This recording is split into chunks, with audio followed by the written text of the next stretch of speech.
High বন্ধুরা, কিভাবে আপনি আপনার মোবাইল ফোনের ইমোতে কালার টিউন অর্থাৎ গান সেট করবেন। কালার টিউন সেট করবেন অর্থাৎ আপনাকে যদি কেউ ফোন দেয়, আপনার মোবাইল ফোনে একটা গান অথবা গজল বাজবে।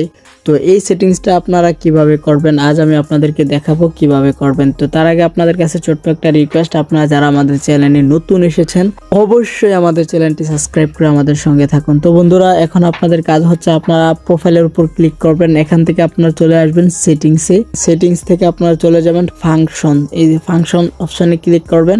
এখানে ক্লিক করলে আপনারা নিচের দিকে দেখতে পারবেন ডিফল্ট টোন, এই যে কল টোন, এখানে ক্লিক করবেন। তো এখানে আসলে আপনারা দেখতে পারবেন অনেকগুলো গান আছে, দেখতে পাচ্ছেন টপ 50টা ট্রেন্ডিং, ইসলামিক, অ্যারাবিক। তো আপনারা যখন এগুলোর উপর ক্লিক করবেন, তো আমি আপনাদেরকে দেখাচ্ছি একটা সেট করে কিভাবে সেট করবেন। মনে করেন এটা আমি সেট করব, তো এটার উপর আপনারা ক্লিক করবেন। ক্লিক করার পর আপনারা যদি এই টিক চিহ্নের উপর ক্লিক করেন তখন কিন্তু এটা সেট হয়ে যাবে। আর যদি আপনারা চান যে ক্লিক করলাম, এই যে দেখতে পাচ্ছেন আমারটা কিন্তু সেট হয়ে গেছে। তো বন্ধুরা, এইভাবেই কিন্তু মূলত ইমোর কালার টোন গান সেট করে। তো এই ভিডিওটা দেখে যদি আপনি উপকৃত হন তাহলে অবশ্যই একটা লাইক করবেন এবং আমার এই ছোট চ্যানেলটি সাবস্ক্রাইব করে আমার সঙ্গে থাকবেন। ভালো থাকবেন, সুস্থ থাকবেন। আসসালামু আলাইকুম ওয়া রাহমাতুল্লাহ।